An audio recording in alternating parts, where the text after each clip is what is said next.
Hello? Hello? Yep, I'm on. Okay. Well, welcome everyone. My name is Teddy Andres, and I'm the studio coordinator of sculpture here at Anderson Ranch. It gives me great pleasure to be introducing Leah Aegerter and Miguel Gomez-Ibanez this evening. Before we begin, please take a moment to silence your cell phones. Thank you.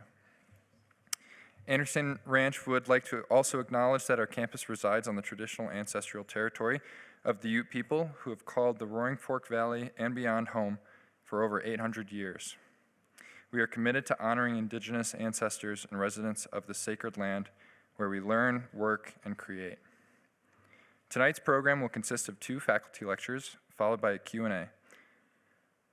So if you guys have questions after the 2 lectures, you guys can save those, and we'll have Leah and Miguel up here and pass around microphones for those online listeners. So first up, I would like to introduce Leah Aegerter. Leah is an artist working in object-based sculpture and installation. She lives and works in Carbondale, Colorado, and spends much of her free time exploring the mountains and deserts of the American West on foot and raft. Using a combination of digital fabrication techniques and traditional processes and materials such as wood, paper, and steel, her work investigates her relationship to landscape and intimacy with material. Leah received a BFA in sculpture from the Rhode Island School of Design in 2017. She is the former studio coordinator of digital fabrication at Anderson Ranch and my former boss. And in 2022, she was named an Aspen Art Museum Artist Fellow. Please welcome to the stage, Leah Aegerter.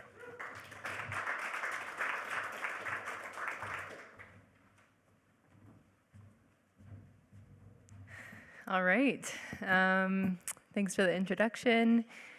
So my work centers around the landscape, and particularly I'm going to show you work that's primarily from the last year, but a few earlier pieces to give some context. And the work that I've been making has largely been inspired by Grand Canyon. So the story kind of starts in the fall of 2019. I went on a 10-day backpacking trip with 5 friends through Grand Canyon National Park, and it was a really, really challenging, largely off-trail trip where I got to see a lot of different parts of the canyon. And it was kind of my first time being in such a geologically diverse place or landscape. So after this trip, becoming really inspired by all the textures that I had encountered, I began a process of digitizing the textures that I encounter throughout my hikes and outdoor excursions using a process called photogrammetry. So this describes taking a few hundred images of an object, in my case, a rock facade, and then putting them into a software that generates a 3D model, which can be output on machines like a 3D printer or a CNC router. So I really consider 3D scanning my way of extracting a piece of the environment without needing to alter it physically at all. And when I'm hiking, I just document everything and anything that I find exciting and add it to my library. So when I was a studio coordinator at the ranch, I was working primarily in wood, and I would carve these textures out of wood and then cut them up and assemble them into different abstract sculptures. This piece, Yule Creek, comes from near Marble, Colorado. And I really was just thinking of these as experimentations with the textures, and the translation into a new material was my way of honoring both the process and also the original rock. This piece is actually on the outside of Shermer Building, so you can go check it out in person if you want. But it was kind of the first one that I incorporated another material into. So this is steel, and using steel as a more industrial material as a way to speak about how we as a society are very cradled by infrastructure and industry, yet the core of who we are always funnels back to a relationship to the landscape. So then a little over a year ago, I left my job at Anderson Ranch, and with that, I left access to all of the amazing facilities that are here, and I kind of had to re-situate my process outside of materials that required a lot of equipment. And I had the opportunity to do a 2-month residency back at Grand Canyon. So I was living and working on the South Rim for those 2 months. It was a very solitary experience, which has become important to me in many ways. But my project was to hike throughout the canyon and document the geological textures, building up a library of scans, which I would then use for, I don't know what, something, an installation. And I kind of settled on paper casting as a material that I could, it doesn't require any equipment besides a blender and some buckets of water. But it was completely new to me. And so I, spent basically the entire residency kind of figuring out how to work with this new material. And I have huge respect for everyone who's doing something new in these 2 weeks, because it was a very humbling process being a beginner again at, something that art which I've felt really comfortable in for a long time. So I was taking these scans in the canyon and then outputting them as a negative or a mold out of plastic on a 3D printer, and then making paper and casting the sheets onto the 3D prints. And for basically the whole time until the very end, I was just making all of these little fragments and experimenting and kind of figuring out what I would do with them. And then eventually I gave myself the parameter of returning to that circular form that I had previously worked with, and just kind of exploring what was possible with the material within that set limitation. So I began sewing the paper together and just trying different surface treatments and cuts and alterations. Again, using that abstraction as a way to, take it one step further rather than just reproducing the rock. I wanted to think about, okay, well, this geology has already been formed. How can I form a new type of geology through my work?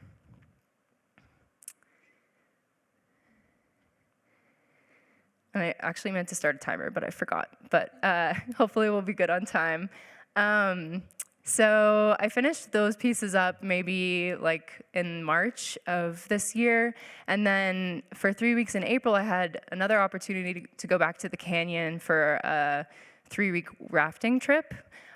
So just experiencing the landscape in a completely different way, being on a boat, traveling 277 miles in 23 days.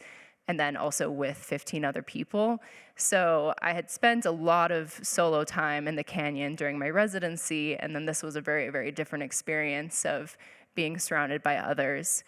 But when I got back in May, I decided to move on from those smaller 16-inch circular pieces and try and really scale up as a way to better try to achieve the grandeur of the landscape that I had been in. So I was also thinking a lot about translations of different types. So emotional translations or more direct translations of my emotions and experiences within this place. So from here on, every piece kind of has a little backstory, and I'll just share a few as we go. Not all of them, but if you want to talk to me more about it, I'm a huge Grand Canyon geology nerd, so I'm happy to chat. So this piece, the water carrier, has kind of 2 parts to it. The greater scan is mauve limestone, and where that mauve limestone meets the overlying layer, the red wall limestone, is where the majority of the fresh water comes out in the Grand Canyon. And you'll just see these springs crying water, just gushing, and like a total green oasis in this vast desert landscape. And the red wall limestone is full of caves that carry this water from the rim and then pour out above the Mauve. And so I was just thinking of this layer as this life-giving force in the canyon, and just found that to be like a really potent image in my head.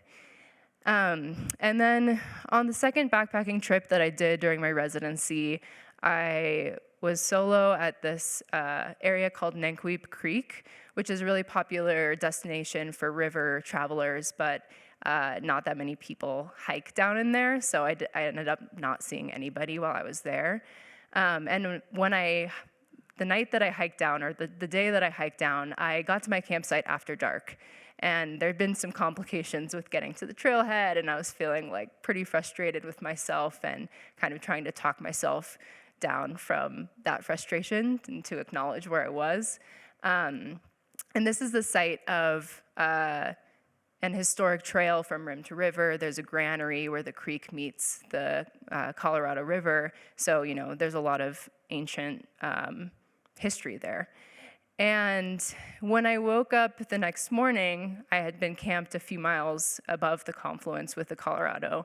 And I just slowly walked down this side canyon that was lined with the Mauve limestone. And I felt like I was seeing the rock with these fresh eyes. Like, I had never experienced anything like it before. Like, the texture of the rock was the skin of a giant, and I was nestled in its armpit, and I just felt like cradled and so comforted by this space. And I was thinking about how we typically see rocks as inanimate objects, but in that moment, the walls of the canyon were so alive to me, and there was no doubt in my mind that they had animacy, and that, we think of, if you think about it, the rocks have these huge, long timelines of formation and fracture and then eventual erosion. And I just thought, if that's not a life cycle, then I don't know what is. And so ever since that day, I've really started to see my surroundings as more animate than I previously thought they were. And so all of that I'm trying to imbibe into the work. So I wanted to create a piece that, had that animacy and felt alive. And this isn't like a real geological relationship that exists. But I used the sandstone texture as kind of a representation of the water, and I wanted it to feel pregnant with the life of the canyon. So then, if that's kind of more of an emotional translation of an experience I had, the next two pieces are more of a direct translation, which I still find really valuable because I'll see these things and just think like, how are you real? Like, how can you exist even though I know that I'm seeing it in front of my own eyes? And I want to spend more time with those feelings of reverence, and making this work, like pressing paper methodically into the textures of the rock and really like gaining a tactile intimacy with it, is kind of my way of investing in those emotions and those experiences back in the studio. So this piece, on my river trip, we had a really, we were supposed to be floating 20 miles, and it was going to be flat water. It was going to be really calm and relaxed and chill. And then we ended up having a strong headwind. And so we were, taking shifts, rowing against the wind, and everyone had their head down and to get the wind out of their ears and their face. And I remember towards the end of the day looking up and seeing this cliff line that was just the most like level, beautiful striations of sediment that were these really rich colors of like dark green and browns and blacks. And then on top of that, it looked like someone had smeared frosting that was a conglomerate rock. And I just thought, like, how can I be frustrated when that exists? Like, it just really put everything into perspective. And so that's that feeling of reverence.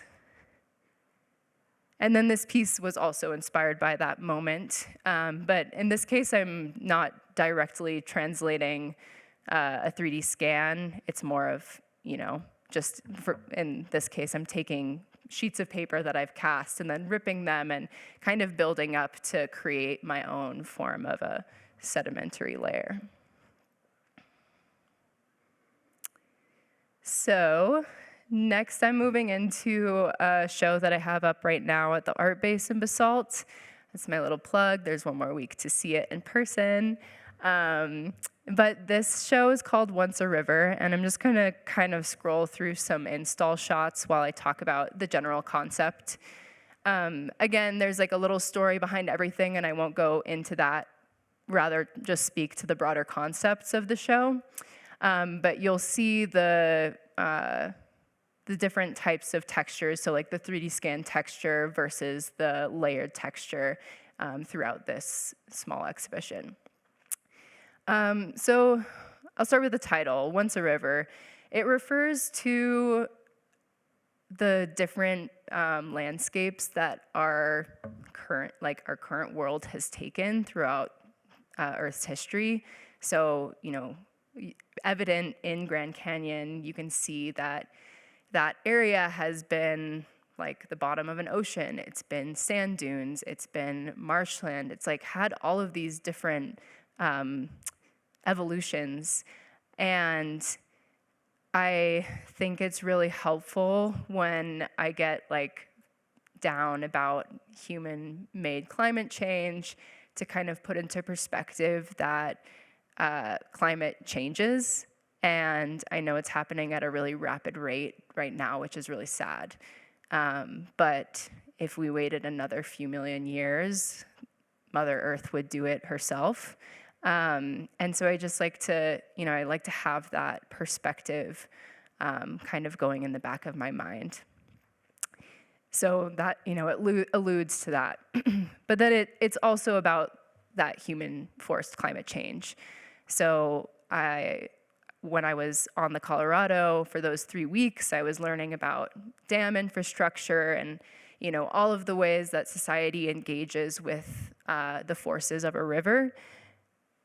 And,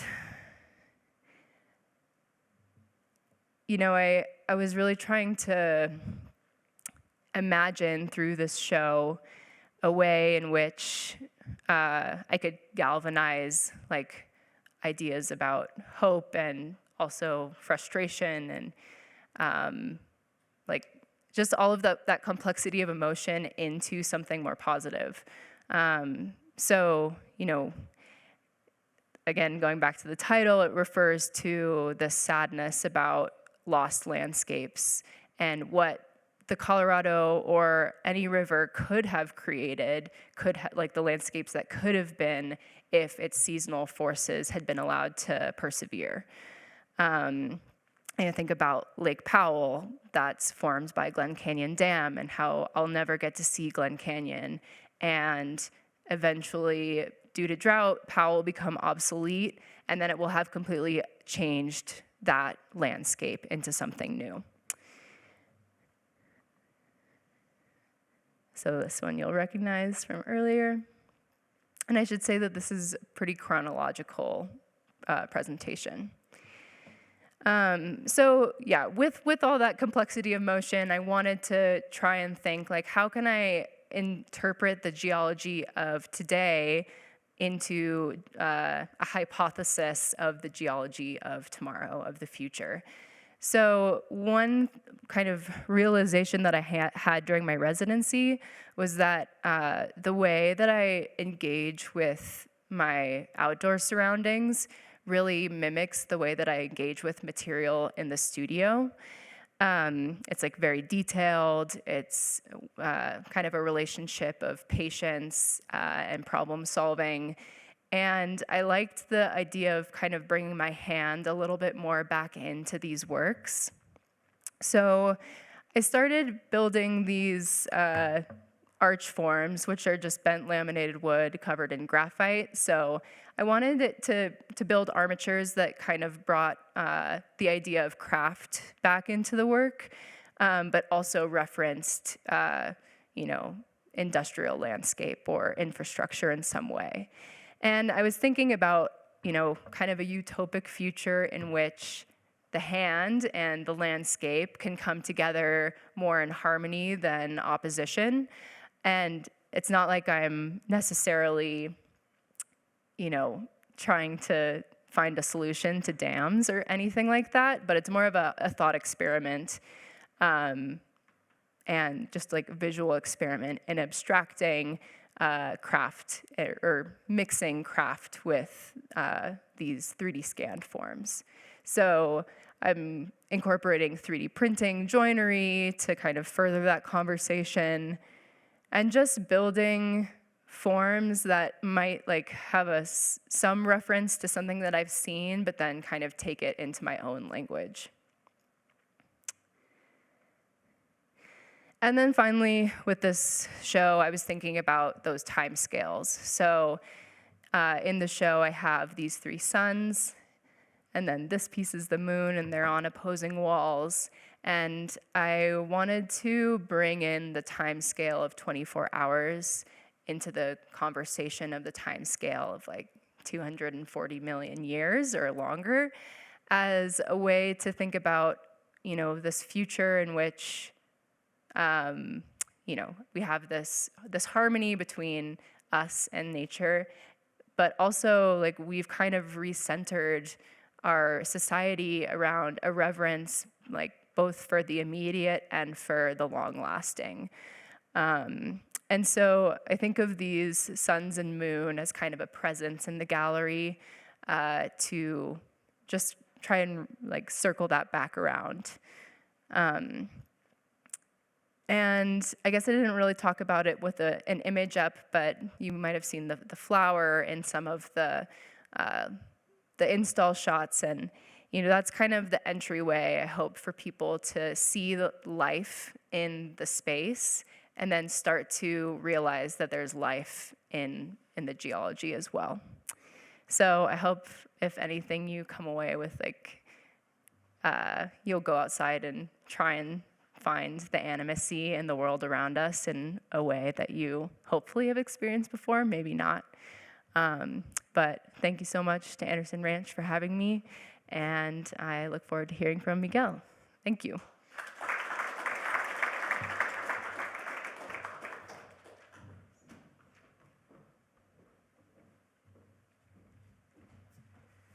Thank you so much, Leah. That was beautiful. All right, next up we have Miguel Gomez-Ibanez. Miguel left a career as an architect to study traditional cabinet and furniture making at Boston's North Bennett Street School. He combined his 20 years experience as an architect with his North Bennett Street School training to become a nationally recognized studio furniture maker whose work has been widely published and exhibited. He has contributed articles and essays on the furniture and design to a number of books and magazines, including Fine Woodworking, Woodworker's Journal, American Furniture, and Furniture Studio. He served as president of North Bennett Street School from 2006 to 2018. During his tenure as president, North Bennett Street School completed a $28 million development project that moved the school from his historic home of 132 years on North Bennett Street to a new 60,000 square foot facility on North Street in Boston's North End. After completing the building project in 2015 free of debt, in 2018 the school successfully completed a $20 million capital campaign to establish an endowment to support student scholarships. That's incredible. He currently serves as North Bennett Street School's first president emeritus. He is a past president of the Furniture Society and the recipient of the Furniture Society's 2022 Award of Distinction. He also serves on the Board of Trustees of Aramont School of Arts and Crafts, the American Craft Council, and the Camden International Film Festival. Please welcome to the stage, Miguel.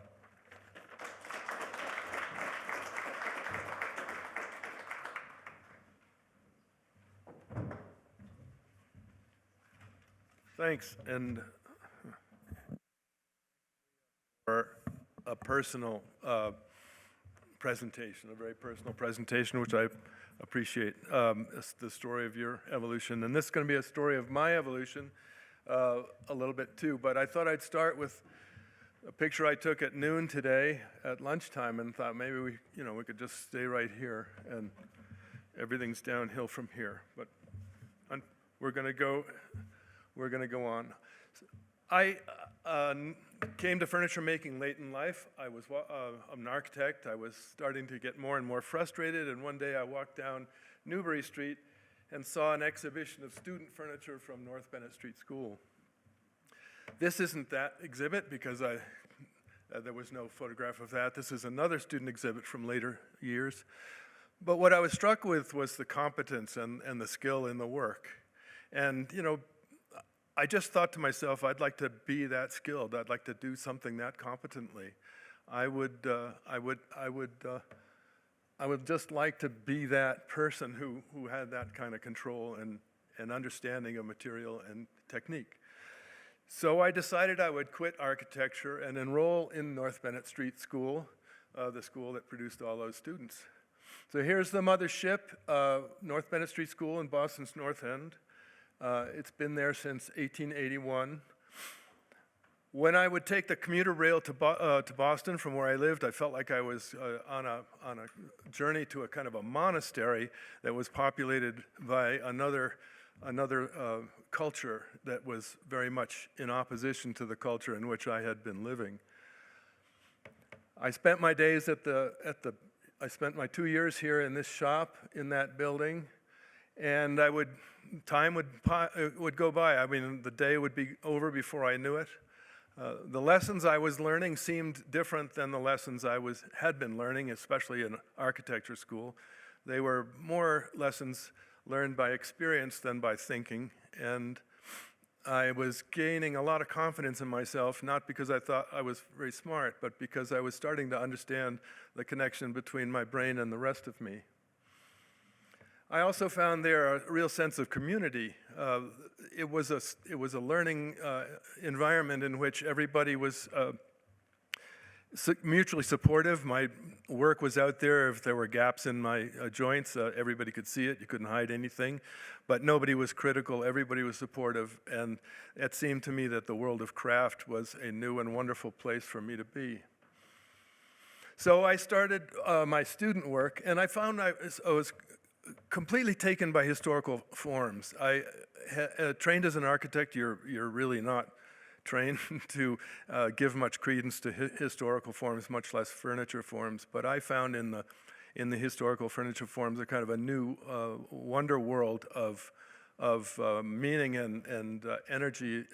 This is the first piece of work you do at the school is your toolbox. So this is my toolbox, and I was taken by a kind of a William and Mary bureau that I had stared at in a museum for a long time, and so this is only about 24 inches high. It's just a toolbox for my tools. And with the scraps from that, I made another cabinet, which was even smaller. You have to make a table and a chair and a case piece to graduate. And this, all my projects as a student were not driven by design so much as by the techniques that I wanted to learn. So this is a kind of a bizarre piece. It's called a sewing table. The original historic form would have a fabric silk bag hanging under. That thing is a drawer, and you would put your sewing work in it, and the top two drawers are very narrow for your needles and your stuff like that. So it had a lot of turning and reading and curved forms and veneer work. So I thought that was what I wanted to do. And this is now in my house. It's the most useless thing ever. I mean, it doesn't even go in my house yet. I made it so it's in one of my kids' bedrooms after they left home, because they wouldn't want it either. But there was just a world of knowledge embedded in that piece of furniture and technique. And my chair, again, I was taken by the Baroque period, and I did a chair so I could learn some carving and some lathe work. So that's the lesson there. For my case piece, this is kind of my most architectural piece. To me, it looks like the kind of the furniture version of a skyscraper, with especially the Burnham and the ones in Chicago in the late 1800s, where you have this rusticated base and then this plinth going and then this tall structure above and a massive cornice. But it's both a two-dimensional composition for me and an interesting three-dimensional form. Here's a close-up of that curved form on the top is called a pulvinated frieze for all of you who need to know these kind of things. And it's actually a drawer. It's a secret drawer, so that thing pulls out. And the base, I just love these turnings. They're so exuberant. I mean, they're just kind of nuts. And so I was taken by that. So I went out after graduation. I decided I really didn't want to go back to architecture at all. The idea had been a 2-year hiatus. I had sold my practice and I used the money to go to North Bennett Street School, and I was quite sure I would go back to being an architect because after all you had to earn some money. I had 2 kids that were just about to go to college. But I didn't do that. I launched a career making furniture for In Boston, you can work in historic forms because there are a lot of people with money who live in houses full of antiques. So these are 2 miniature Portsmouth-style bureaus, and they look like bureaus, but they're actually side tables, bedside tables. So they're very small. They're like and they're not really drawers. It's a cabinet, not a drawer. And if you pull out the top drawer on the man's side of the bed, there's a 10-button phone. So it's kind of a goofy thing. I carved each of their initials in the bottom little piece so that they would be personalized. Another job I had was to make a dining table for a couple who, they had what's called a drop leaf table. It's an antique form where the leaves drop and they come up, and then you swing this. It's called a gate leg table. You swing this gate leg out, and then it's a real knee banger. So they wanted a table that looked like a gate leg table, but they could pull as many people around it as they. So this is about 5 feet across and 4 feet across. It's an oval, and it's all of those things. None of those things move, but they're supposed to give you the impression of the historic form of a gate leg table. I also worked for a couple that lived in a Greek revival home on Beacon Hill, and they needed a set of dining room chairs that would fit. So this is basically derivative of a thing called a klizmos chair, which was an historic form. And it is mahogany with ebony trim on the sides and little ebony rosettes on the bottom, and the fabric is purple horsehair, imported from England. I also had a commission for the Isabella Stewart Gardner Museum in Boston. As you know, it's the museum where those Titians and everything were stolen and never returned. And it was to put some gallery seating in a museum which was filled with the kind of furniture that I love. And I couldn't, do an historical version of something that was in reality, where the real version was right next door. So I felt compelled to do some kind of contemporary takeoff, and I took the Islamic arch form from all of the window openings in the atrium of the Gardner Museum, and that's what informed that. And to be honest, there I am 20 years later, sitting on the bench, it's still there. This isn't what I would call one of my success stories, but that's the way it is. Then part of my generating some work was to enter competitions, and the Southern Highland Craft Guild had a chair competition, Chair Show 4, several years ago. So I took my student chair and I put it in a Xerox machine, and I turned it into a child's high chair. And I made this kind of funny-looking high chair, and of course, it did win, it won an entry into the show, so it was on the show outside of Asheville. Another competition I entered was for the Center for Craft in Wood in Philadelphia, and the brief was a cabinet of curiosities, which is to say an historic form where you build a cabinet and it houses a collection. And this is a Spanish form, bargueño, which is basically a very crude box on an elaborate stand, and you take all your important things and put it, it's like a suitcase, and you carry this wooden thing from castle to castle, and it's sort of half suitcase, half desk on stand. So I had a friend paint a botanical alphabet, and the idea was it's really sort of nothing on the outside, and it opens up to this great big amazing thing. The front falls down to be a leather writing desk, and all of the drawers are for presumably your specimens. And I didn't really like this one either. So it disturbed me that it was so plain on the outside, and so I decided to redo it. And I did a second version of this, and this is how it came out. The difference between this and the first one is that the outside has something to do with the inside. I designed the outside with a series of veneer inlays and a mother of pearl inlays based on the plan of a 1700s parterre, like the kind of formal garden you'd have with your castle to stroll through. So there was a botanical reference to the outside, which went along with a second alphabet that he painted for me on the inside. And this one I much liked better. So about that time, I was involved in the furniture craft world. I was the president of the Furniture Society, and I was invited to be on the selection committee for the next president of North Bennett Street School. And somewhere along the line, they asked me to get off the selection committee and put my name in. And I didn't want to do it. I really did not want to do it. I had promised myself that I would not go back to a desk job ever. But in this case, they had done I felt so grateful for what the school had done in completely reorienting my life that I said yes. So I'm going to digress a little bit in the history of North Bennett Street School because it has to do with, it is as much my body of work as the furniture at this point, and to me the through line is absolutely straight.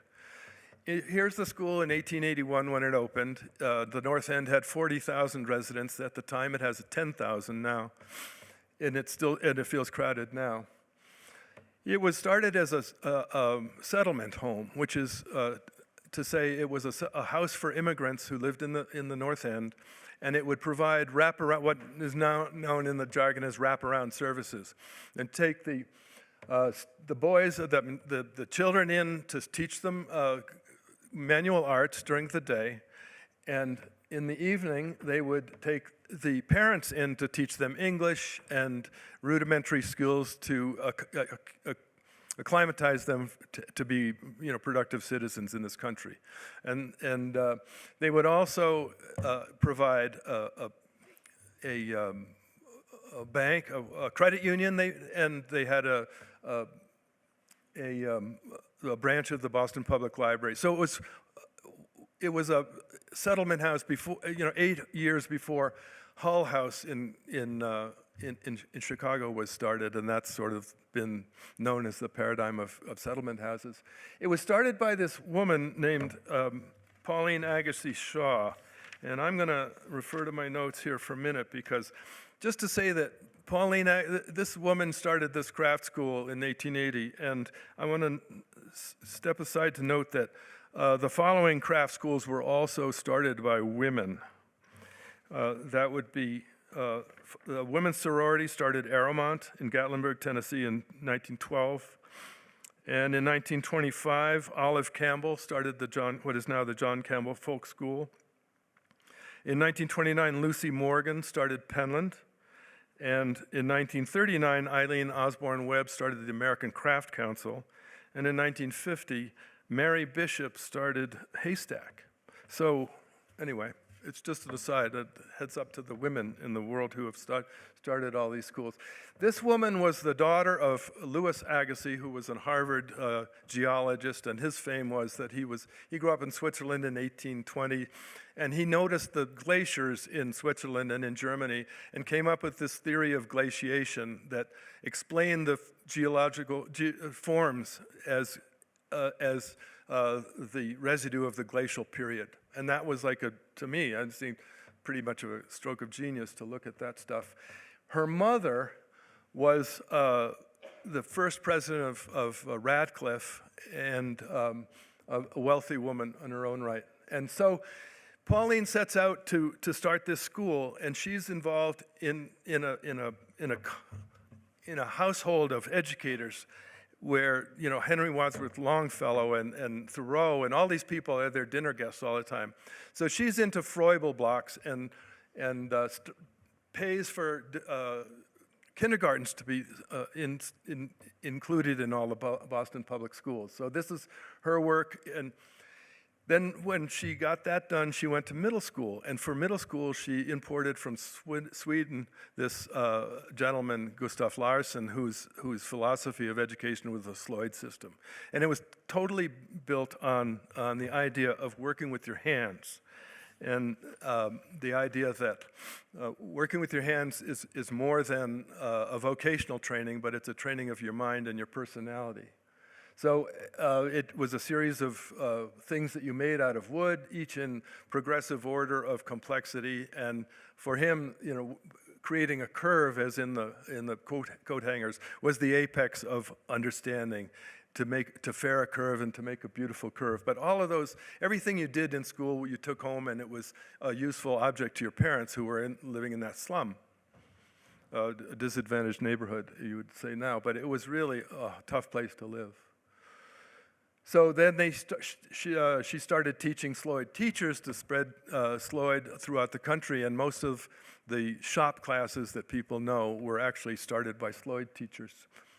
She this is the North Bennett Street School exhibition in the Chicago 1893 Columbian Exposition. Anyway, so I'm going to read a quote from Henry James, who was, William James, Henry's brother, that kind of gets to the philosophy of North Bennett Street School and Pauline Agassiz Shaw. The value of manual training schools is not because they will give us a people more handy and practical for domestic life and better skilled in trades, but because they will give us citizens with an entirely different moral fiber. Hand skills confer precision, because if you're doing a thing, you do it definitely right or definitely wrong. They give honesty, for when you express yourself by making things and not by using words, it becomes impossible to dissimulate your vagueness or ignorance by ambiguity. So I know that for an artist, maybe there's not an absolute right and wrong, but that concept of having your work out there, the connection between the mind and the body, and having that not be a vocational issue, but an issue of who you are and how you present yourself in the world and how you think of yourself, that was the transition that was meaningful for me. And I realized that it was bigger than just me, that this school had devoted itself for 125 years to the idea that working with your hands is integral to being a good person. So here I am, president of the school, and I realized that I'm aware of the history, and I realized that we used to teach the kids in the neighborhood. It had sort of evolved into an internationally or nationally known craft school. And I said to the principal, the woman who was the principal of John Eliot's school, "You guys used to come over here and do woodworking. Why don't you do it again?" And she said, "Great." And I said, "All right, send your 8th graders over." And she said, "No, I don't want to. I want to send my 4th and 5th graders, because by the time you're an 8th grader, you already know what's cool and what's not cool, and there's too much self-consciousness. I want you to work with the youngest kids." And so I said, fine, I understand that.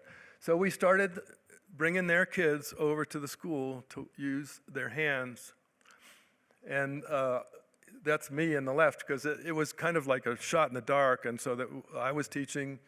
Some of the other students in the cabinet furniture making were teaching. And we had these kids come through the school. And what Tracy said, the principal, she said, "You have turned our school around, because all of these kids, the kids that are excelling when they go to your school, are the kind of losers when it comes to reading and writing. And it has turned their lives around, because now they're not absent so many days a week.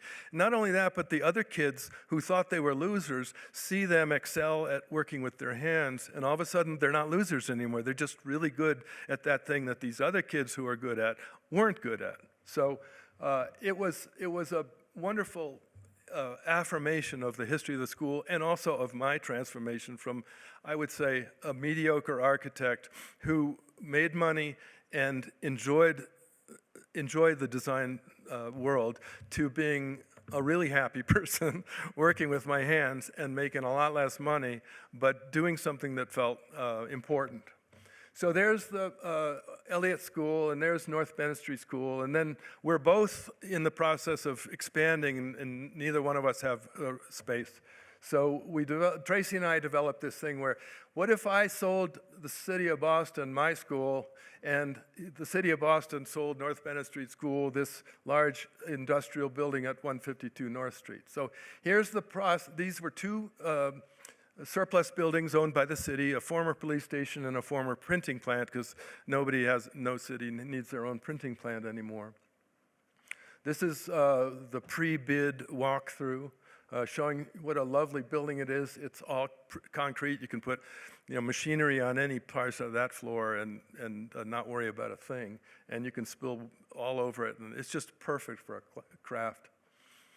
There's the building as it was. The printing plant is on the right and the police station is on the left. So we did a successful bid with the city, and we got a lot. And the reason we were able to buy this building and make this swap was because of hand skills, because we had emerged into the North End community as an important institution, whereas we kind of drifted off into the craft world and let our local ties go. So the neighborhood was all, that's me and Tracy, and a quote from the mayor of Boston. And we were the heroes, and it was like, wonderful. So here's the new school when it opened. We connected the two buildings with an atrium. Here's a view of the atrium. And the building was built right in 1930 over the first East Boston traffic tunnel. So that's the violin department I didn't even introduce the school. We teach violin making, book binding, jewelry making, cabinet and furniture making, carpentry, preservation carpentry, and locksmithing. There's the completed school. And we have the largest solar array in the North End. And there's the new bench room. So as I was working away at that, the board of directors said I would get one day off a week to do my work. So I began, without any commissions, I began a series of chests, which I wanted to give one to each of my kids. And I couldn't call them wedding chests because I didn't want to burden them with any preconditions of what I thought their personal life would be. So this is the first one for my son, who did in fact get married and have kids. This form is, I don't know what form it is. This is one of the few chests that came fully formed out of my brain onto a napkin one day, and I actually had to look at that napkin and make it bigger. None of the widths of those pieces of wood are the same. They're all off by about a 1/16 or a quarter or something. Nothing is right. I tried to draw it on a computer, and it became dead. And so I went back to the napkin, and I measured the thickness of the ink lines on the napkin. And I used those to make everything exactly as it was on the napkin. Here's another one I did for my daughter. Again, she's going to lose her Spanish name, so I did something that was very Spanish, a cazón as her chest. And her initials are engraved in that silver diamond in the. My godson got a chest that was made out of the wood from his farm in New England, and the carved panels in this 3-panel chest are supposed to be reminiscent of the red barn that was on his farm. So that's the wood from his farm and an image of his farm. He lives in near Portland, Oregon at the moment. Then I got a sabbatical to study, to get away, and I went to work as an artist, a visiting artist with the Guild of Oregon Woodworkers, and I developed this idea where the next 2 kids were going to get a demountable chest because they were itinerants, they had no permanent, they were going from apartment to apartment. So this was my idea, to make a chest and so I was doing a model during my sabbatical. Here's how the first chest came. It's entirely demountable. It's a series of posts which have tapers, and so the bottom sits on the post, the sides slide into grooves, and the top sits on the thing, and so the whole thing is held together at the top by a wedge through the top of the post. There's one daughter, and this is it ready to ship. It was demountable. And there is my delivering it to my daughter in in San Francisco. She met me at the subway station. And here I am delivering it to my daughter in Hawaii. And since then, I've been involved in just a chest seemed to be. This is a 6-panel chest, 6-board chest, and traditionally that front board would be nailed in, in the historic form. And I went through a great deal of energy to put this together with no nails, no fasteners whatsoever, in an interlocking set. So there's a lot of wood technology in here that it will be lost on anybody but a woodworker. And then I started to get in carving wood, and I developed this idea maybe that I could do a whole poem on a piece of furniture. Wouldn't that be good? But this is a chest for a hospice blanket. This person's grandmother died, and she wanted a chest, so it's like a 2/3 size chest. There's her initials and the words that she wanted to be buried with. The Lord is my shepherd, I shall not want. And the last line of the Psalm 23 is, I will dwell in the house of the Lord forever. And this woman was very religious, and that was her way of going to bed. Another for a grandson of someone who's in the room.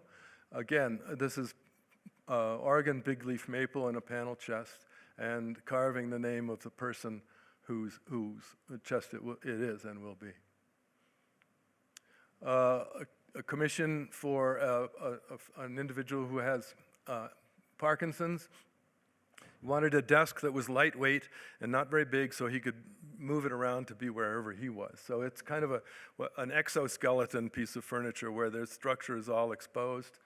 The drawer is, rather than contained within the desk, the structure of the door is external to the drawer. And the legs are these kind of elaborate tapered things. So my lessons that I've learned as a person are, one is to have great respect for vocational trades and vocational training, and to be very much concerned with the myth of college for all. I think something like 70% of Americans enter college after high school, but 2 years later, only 4 in 10 of them have actually achieved even an associate's degree, which tells you a number of things about the economy, but I prefer to just think about it's that the college wasn't for them. That wasn't for them, and had they had a vocational or a manual arts or a working with their hands exposure when they were younger, they might not have thought that they had to go to college and subsequently failed. So here's, this is a typical graduation ceremony at North Bennett Street School, which is held in Old North Church. The second thing that I would leave you with is that handmade objects, for me at least, have the power, much more emotional force than anything I encountered in my work as a designer. I mean, there's me. There's those stones. You can't put a piece of paper between the joints of those stones. And they were obviously made by hand. And it's just, to me, it's more than moving. It's just quite remarkable. Here's some more Inca masonry. And, if all they wanted to do was build a wall, there's a wall. They knew how to build a wall. But they did this instead, or in addition. And to my mind that the power of a handmade object, and it could even be a wooden spoon instead of a metal spoon. It could even be a wooden, it doesn't have to be this. But I just find that. And the other thing I learned was to live in the present moment, which, you know, I really suck at meditation. I tried and tried, and I'm terrible at it. The only way I can sit still is to be doing something, like working with my hands, and especially if it's a repetitive task. So I had a sabbatical in La Paz, Bolivia, and we were working up with an urban gardening situation. They had these logs down at the bottom, and they were making retaining walls, like, you know, to fill the good soil in around the crappy soil. And the members of my team were trying to drive nails into those things, and, you know, they had no luck whatsoever, and I said, let me do it. And I sat there for the afternoon driving nails into this extremely difficult timber and doing it successfully. And I thought, that's my idea of a good day. I mean, I could do that over and over again. It was meditative. It was like I had a skill. It was pounding a nail into a log. That's not a very sophisticated skill, but it gave me this sense of belonging and competence and understanding. So I'll end with a couple shots of so I've decided to live my life surrounded by things that were either made by someone I know, made by me, or have that level of resonance of human personality, knowledge, understanding of materials and stuff. So these are a set of dining room chairs that I made for my house. The wood was taken from, you know, just forests around where I live. The seats were woven in ash splint, and I used Cherokee basket patterns as the. I just got possessed by, you know, there are sort of rules for weaving, right? You can't just go off, you know, 5, 6 without something in the other direction. So everyone was different, a different basket pattern. The patterns all have names, and that was one way of doing it. And I made my own kitchen stools. There's nothing, you know, remarkable about these, but if they're going to be in my kitchen, I want to have made them. So these are just some pictures of my house. Chairs, Windsor chairs made by students at North Bennett Street School. A tall clock made for me by the chair of the furniture making program at North Bennett Street School. And another Windsor chair. Gary Knox Bennett table and chairs from a furniture maker in Asheville, and a light fixture from a furniture maker in Michigan. In Wisconsin. And a bed. And even the doorknobs. I decided, hey, I could make a doorknob. So I take the rocks out, you know, and make them. So I'll leave you with that. It's like, it was a transformation that had to do with hands, and then going to a school that I realized had dedicated 125 years of its existence to promoting the understanding of hands and mind. And so that's it. Why would anybody in the right mind make a doorknob out of a rock? And I'll tell you, it's challenging to hold the rock under water in a little bucket of water and then run a drill press into it. Anyway. Okay. I skinned my hands. So that's my talk. Thanks. I hope I didn't overrun.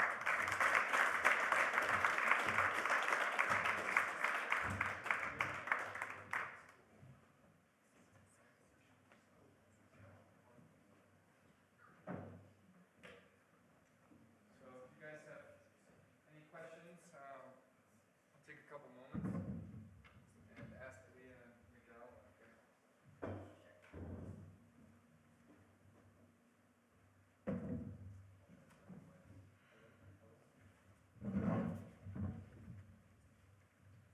you guys have a question, I'll come around.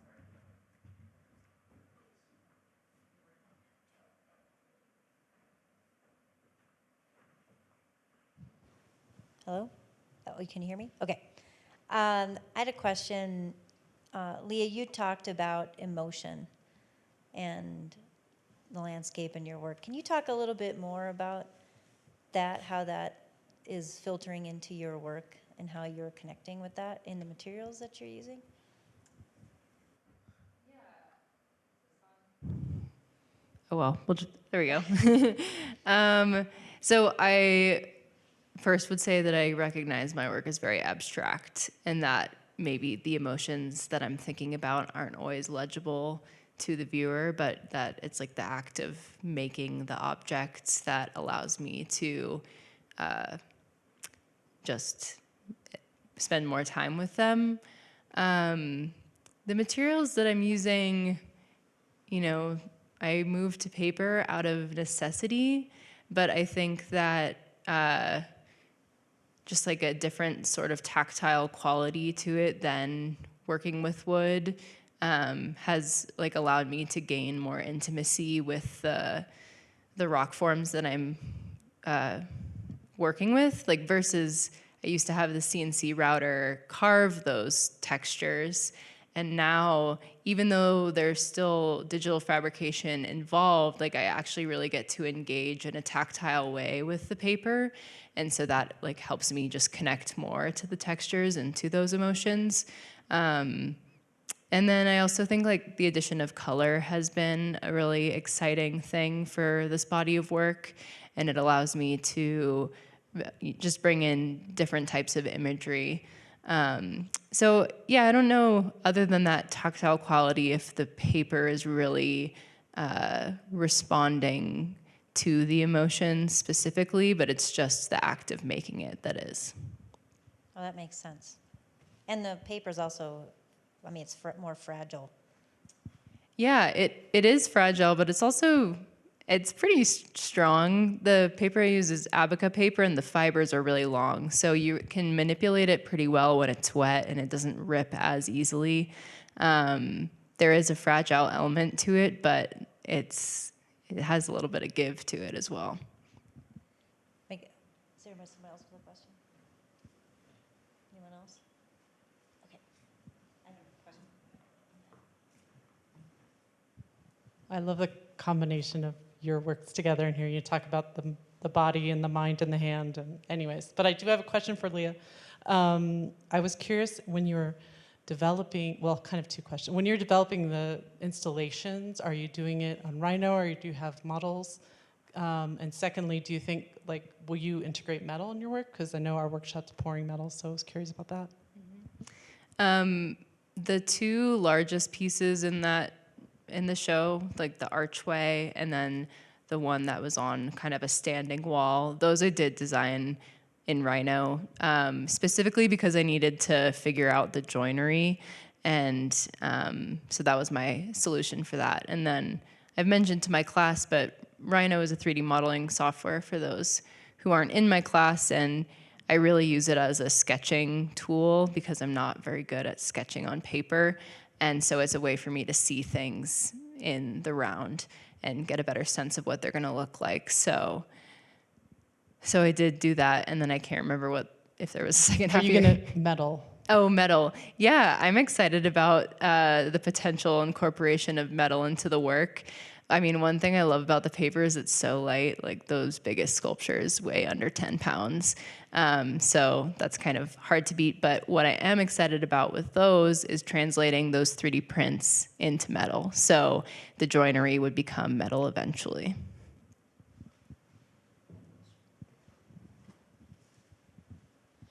Miguel, I'm curious, you use a lot of patterns and styles of historical periods and countries, and so I'm interested to know whether you have more interest in history in general, or what drew you to those kinds of patterns. And your work obviously is very versatile, but you seem to be more drawn to the historical forms.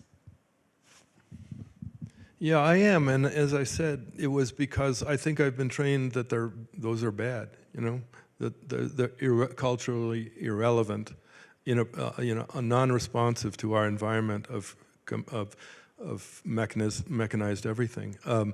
But I just find them extraordinarily expressive, and I think you're right that there's a lot of patterning going on the surface of all this stuff. I don't really think I have a body of work, you know. I think I have a bunch of things I made, and if there's a through line, it's that each presents a challenge of how to make it, which I just love, you know. But yeah, you're right. There's somebody told me that my work looked Spanish, and I thought, really? And I had to think about that. And maybe there is something, you know, maybe there's something in the DNA that brings that out. Duh? See, that's news to me. Anyway.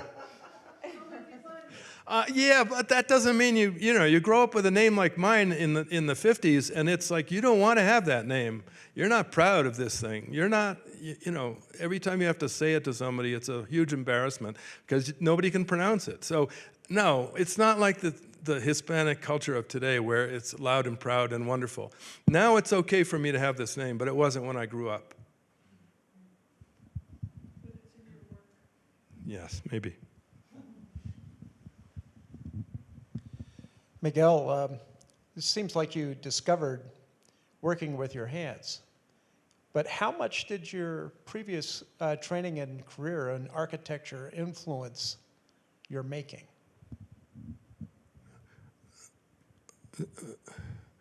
I'm not going to say zero, but I want to say zero because of the contrast that I feel between the world of design and the world of making.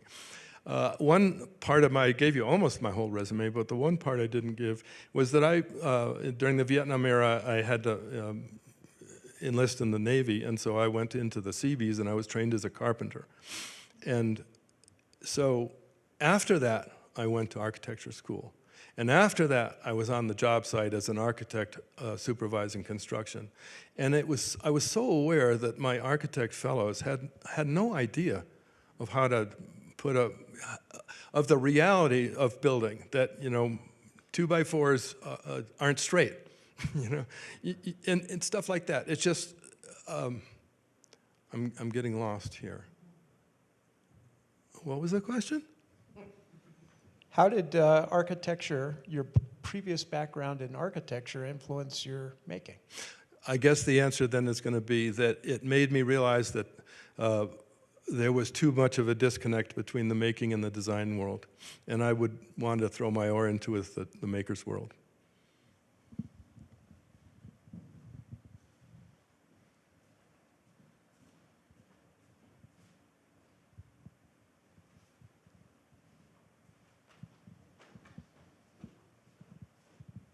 Yeah, Miguel, I have a question on, I was really intrigued with the youth, and working with their hands is like a light bulb going off. And I know a lot of us that are artists, when we're young, when we experience art for the first time, really gives us a sense of identity and really puts us on a path of creating. Those of us that are lucky enough to discover it and have the right guidance and people saying, yeah, this is really great. But I'm really curious to know some more what happens to some of those kids as they get older from that experience. Are you seeing that now as the kids get older and they're working with their hands? Yes, they are, and they're successful and happy people. And if only the city of Boston had a functioning vocational school, it would be even better. But a lot of them come back as teenagers to study, and I'm looking forward to the first one coming back as a full-time student.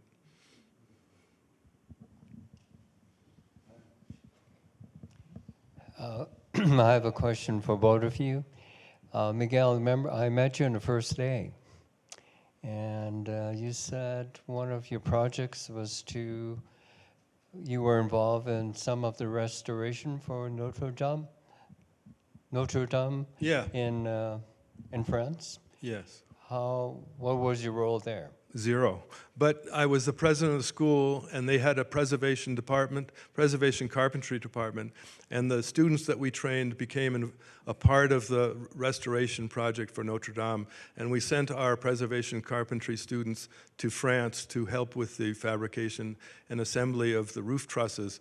The entire top of Notre Dame is wood. It looks like it's stone, but it's actually incredibly wonderfully carved wood trusses that were covered in lead. And so from the bottom, they look like stone. And that's why it was such an environmental disaster, the fire, because it was, you know, a mountain of lead came tumbling down. But so personally, no. But I was involved. I was very proud to be the part of the school that was training these people who were at a level where they were asked to help with Notre Dame. Okay. Now I remember the conversation. Thanks. And Leah, I have a hard time. The paper part of your forms, is that cast? Yeah, so I'll cast my own sheets, and then I take a sheet and I press it into the mold. So you make a mold from a CD carving? I make a mold from a 3D print. 3D print? Yeah, and then I cast directly onto the plastic. Thank you. I thought maybe you pressed the paper into the real stone. That doesn't happen? I have been asked that question a lot, and I haven't done it. I mean, I absolutely could, but a lot of the places that I'm going would be hard to bring materials to, so it's kind of a logistical thing. And then also, I would have to spend so much time if I wanted to get multiples. So I think I would feel this preciousness about the material that I don't necessarily have, because like if I don't like the color in something that I've made, I'll just tear it up and rehydrate it and reuse it. So I kind of like that workability.